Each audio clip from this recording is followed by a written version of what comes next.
La educación, por definición, es la formación destinada a desarrollar la capacidad intelectual, moral y afectiva de las personas de acuerdo con la cultura y las normas de convivencia de la sociedad a la que pertenecen.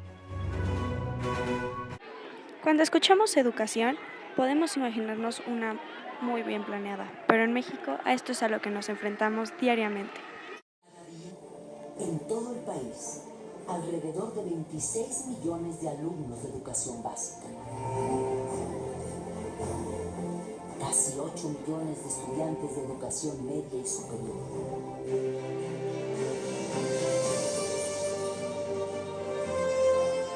Y 2 millones de maestros de todos los niveles protagonizan la hazaña de la educación pública mexicana.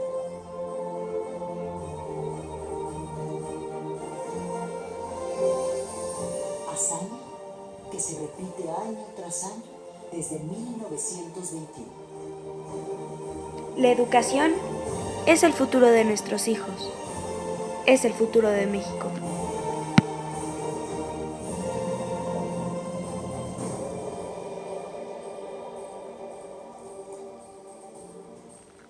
¿Por qué quiere que sus hijos Yo estudien? no soy millonario para dejarles su futuro asegurado. Lo único que les puedo dejar es los estudios. Yo quiero que tenga una carrera que tenga las oportunidades que nosotros no teníamos. Que no vivan pues en la ignorancia como uno. El pilar de este esfuerzo a lo largo de los años ha sido el artículo 3º constitucional surgido en 1917. La educación que imparte el Estado debe ser gratuita y laica. Dos principios de ejercicio democrático que han contribuido a la formación de millones de trabajadores, técnicos y profesionistas en todo el país durante décadas. Tener el servicio educativo, que los chicos asistan a la escuela, que permanezcan en ella y que concluyan sus estudios cuando debe ser, pues se dice muy fácil, pero conseguirlo es muy complicado, ¿no? En la educación gratuita y laica no se distinguen diferencias sociales, económicas, de raza o religión. Si se supone que esto es cierto, ¿por qué existe tanto acoso escolar? Es un gran problema al que nos enfrentamos diariamente como sociedad. La escuela atiende a todos y debe ser respetuosa de las creencias y de las no creencias de todos. En 70 años pasamos de la primaria obligatoria a que también lo fueran la educación preescolar y la secundaria, bajo el concepto de educación básica. México tiene la tasa de cobertura de educación preescolar más importante del planeta. Y eso no lo dicen los críticos de la educación.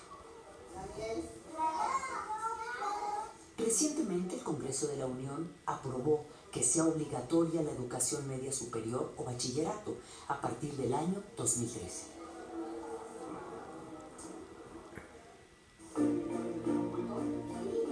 Otro esfuerzo complementario lo ha sido el libro de texto gratuito. Sus primeros ejemplares para la primaria empezaron a repartirse en 1960. Libros de texto que se imprimen desde hace muchos años y han sido de gran ayuda para la educación pública, ya que son gratuitos, pero la cantidad de información y el contenido que tienen no es la más completa ni simple. El libro de texto gratuito ha sido hasta la fecha un gran esfuerzo del Estado mexicano para enseñar a todos los niños y reducir los gastos familiares en la educación. El costo del paquete por niño anda alrededor de 70 pesos. Si esto fuera privado, ese paquete costaría entre 600 y 1,200 pesos. Entonces hay un ahorro global muy importante. Es cierto que los libros de texto han sido un gran ahorro para las familias.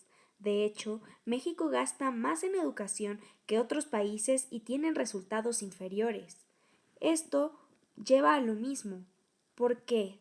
¿Es por no tener una buena información o simplemente por no tener el entusiasmo o la buena manera de comunicar los conocimientos? La escuela pública mexicana, la universidad pública, han sido el semillero de quienes han luchado por la transformación de México, entre quienes se encuentran personajes de gran trascendencia, hombres y mujeres como Octavio Paz, Premio Nobel de Literatura, Alfonso García Robles, Premio Nobel de la Paz, Adolfo López Mateos, maestro, presidente de la República.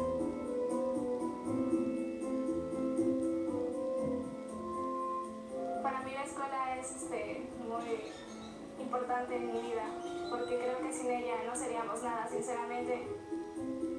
En los últimos años, todo ese esfuerzo nacional ha empezado a ser cuestionado por la calidad de la educación que reciben los niños y jóvenes mexicanos. Efectivamente, el gobierno se había ocupado de la cobertura, dejando a un lado la calidad. Para un buen desempeño académico son necesarias ambas cosas, un balance para poder aprender. Al inicio del siglo XX, el 90% de los mexicanos eran analfabetas. Al término del siglo XX, alcanzamos prácticamente la cobertura universal en educación primaria y estamos muy próximos a alcanzarla en educación secundaria.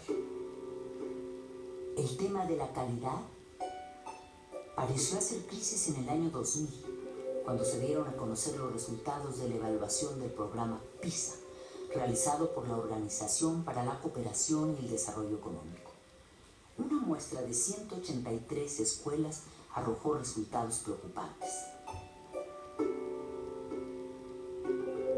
Sin embargo, en el examen PISA 2009, realizado a alumnos de 15 años, de acuerdo a los resultados y respecto a los países latinoamericanos, en lectura, México se encuentra en el mismo nivel que Uruguay, por arriba de Argentina, Brasil, Colombia, Panamá y Perú, así como del promedio de América Latina. Sin embargo, su media es inferior a la de Chile. En ciencias, México tiene un desempeño superior al promedio de América Latina. En matemáticas, México se ubica solo por debajo de Uruguay, al mismo nivel que Chile y supera el promedio de América Latina. Sí, también es cierto que estamos muy lejos de los de arriba, Shanghái, China, Hong Kong y Corea del Sur. En los últimos años se ha impulsado mucho la política de evaluación, o sea, en el sentido de identificar dónde tenemos los problemas, aunque en realidad todavía nos cuesta mucho trabajo aceptar muchas cosas, ¿no? Entonces damos resultados de PISA, por ejemplo, ¿no? Y si México está en tal o cual posición, de manera muy simplista respecto a otros países de la OCDE, y no nos metemos a analizar nuestros resultados a fondo. Se hizo un estudio para saber qué se necesita para mejorar la educación básica en México. Se necesitan maestros, directores y supervisores mejor capacitados y evaluados, mejorar el cálculo y los materiales educativos, más espacios y mejores instalaciones escolares, actividades culturales, deportivas en las escuelas, además de ampliación del horario escolar, y ponen una opción que dice otros. Si ya tienen esto, ¿cómo pueden decir que no saben dónde está el problema del país? ¿Pero por qué nos lo quieren vender tan bonito? Desde el 2012 empezó la reforma educativa, una reforma para cambiar el nivel de educación en nuestro país. ¿Cómo pueden decir que nuestro país está tan bien en la educación? Sí, de 114 millones de mexicanos, 31.9 millones no han terminado su educación, que se supone que es obligatoria, y 5.4 millones de estas personas son totalmente analfabetas. La educación mexicana, en términos puramente técnicos, está ligeramente por debajo de lo que es esperable en función de la mezcla social del país. Un país inequitativo, de las dimensiones de la inequidad de México, ¿qué querían que obtuviéramos en PISA? En México, más de 100.000 niños estudian en condiciones precarias. Las escuelas están repletas de salones deficientes que dificultan una buena enseñanza para niños que comienzan a aprender. Sabiendo esta desigualdad y esta manera en la que los niños estudian, no es posible que puedan decir que la educación está bien, Son maneras inhumanas de que un niño estudie. Niños que reciben clases en cuartos inundados de agua y con goteras, salones con techos improvisados y paredes construidas con cartón, plástico o madera, planteles escolares sin baños. En esas condiciones estudian alrededor de 100,000 niños mexicanos, según las autoridades, como en esta escuela en Oaxaca, cuyas paredes son de carrizo, las puertas y los techos de lámina y el piso de tierra. Cuando hace mucho frío, tenemos mucho frío, pues, y cuando hace calor, pues el techo hace mucho ruido y le entra mucho calor. Cuando llueve, igual nos mojamos. Por eso es injusto eso que hace la autoridad. Con educación, todo nuestro país puede mejorar. Todo es una gran cadena. Todos decimos que el país está en un hoyo, que porque la corrupción, el gobierno, entre otras cosas. Pero si vamos al lugar de origen de toda esta problemática, llegamos a la educación. ¿Por qué es esto? En la educación te ayudan a formarte. Con la educación se logra que las personas tengan valores y principios, que las personas sepan qué hacer y tengan una motivación para su siguiente día, el simple aprendizaje. Además de que cuando llegan a su vida profesional pueden dedicarse a lo que les gusta. Esto lleva por consiguiente poder tener una vida plena.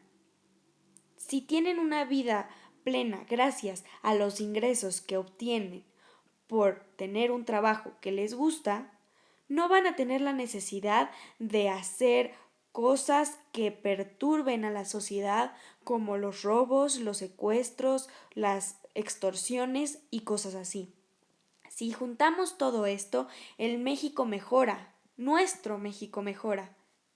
También esto es a causa del gobierno, pero si damos una buena educación, los próximos y futuros gobernantes de nuestro país van a tener los principios, los valores y las ganas de ayudar a nuestro país a trascender. Si esto funciona, no habrá corrupción, simplemente el querer ayudar a nuestro país. México es grande, México vale mucho. No lo subestimes y ayúdalo a crecer.